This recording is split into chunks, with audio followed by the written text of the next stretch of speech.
Hello, welcome back to a new video. So today I'm going to be showing you how you can make a logo like this.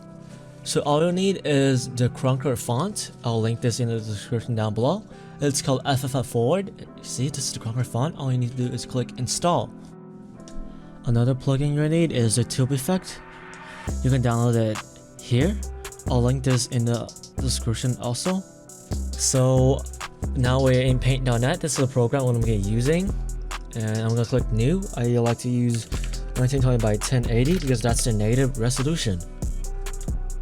And I'm gonna make this for my Roblox fan because he gave me a lot of shout out in his recent videos. So I'm gonna do I'm gonna make a logo for him. I hope he doesn't already have one. Okay, so what we do now is I'm gonna delete all the white stuff. And I'm gonna also delete these gray things because I don't like them on there.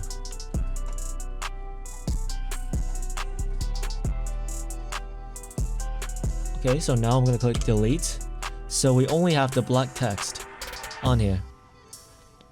So what I do now is I use the paint bucket tool, select some bright color. I'm gonna go red. I'm gonna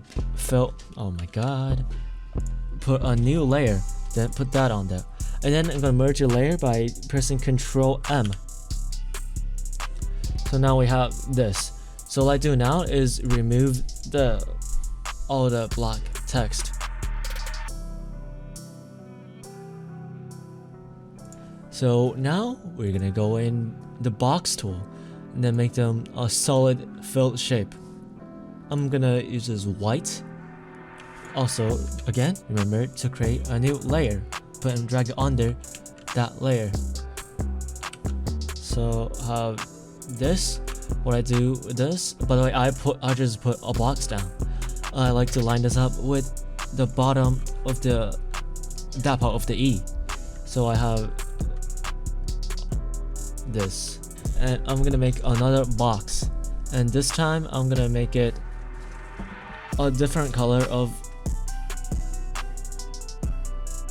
and this time I'm gonna make it just a slightly dark gray.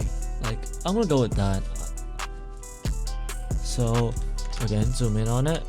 I'm gonna line it up with that. So now we have this, and what we can do now is pressing Ctrl M and then select all the red stuff, and you can delete that. So you only have this. Now we can see, how do we get the borders? Well, you just have to duplicate a layer by pressing Ctrl Shift D. We can go up here and just duplicate it. So I have a new layer now. I'm gonna use the magic wand again. Select everything. So we have this. I'm gonna use the paint bucket. Select the black color. I'm gonna put that on there so you can see on there. Let me just hide the first layer. Everything is all black again now.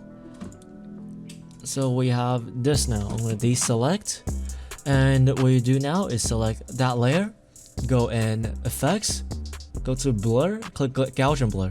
I usually do a radius of 50. That's what I usually do. Now click OK. So now we just have sort of like a drop shadow. By the way, you can do this in other softwares. It is very similar. It's basically the same thing, but paint.net is just easier in my opinion. So now I have to duplicate the blur layer and then press Ctrl M, merging it. So I just duplicate it, merge the layer, duplicate, merge. I just do this over and over.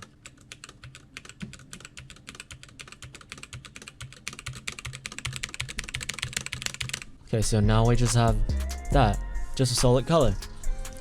So now I have this. We're gonna need to merge the layer, merge the text with the border. So we have this, and now I'm gonna import the actual Krunker logo part. So this is the Krunker logo. I'm just gonna select it and then paste it over onto this one. Make sure to add a new layer before you do. So now we have this on here. I'm gonna fit it on there. I'm gonna put it down here. I'm gonna Oh, okay, no. Remove that. So usually this is already done, but what I like to do now is to select the text layer. I'm gonna go in effects and then go in distort. This is the plugin that I was talking about. So what this plugin does, it simulates the layer as if it's on a tube. So what I like to do is go use the effect and set this to negative 0.15, and you can see it's slightly more, what do I describe it, like dripped on the other end. Okay, that was so bad. Okay, but you can see these are different colors. What I like to do is use a paint bucket. There are way better ways of doing it, but I'm lazy. I'm just gonna use the paint bucket and cover the other gray. So yeah, this is done already. So I'm gonna merge the layer and then use that to fit it all the way in there.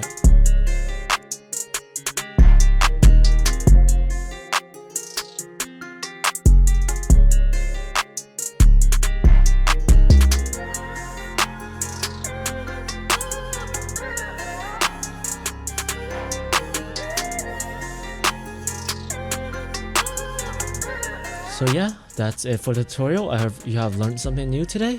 And remember, this is just the easiest way to do it. There are a lot more better ways that you can do it, that you can make it look a lot more professional. But it's just how I do it.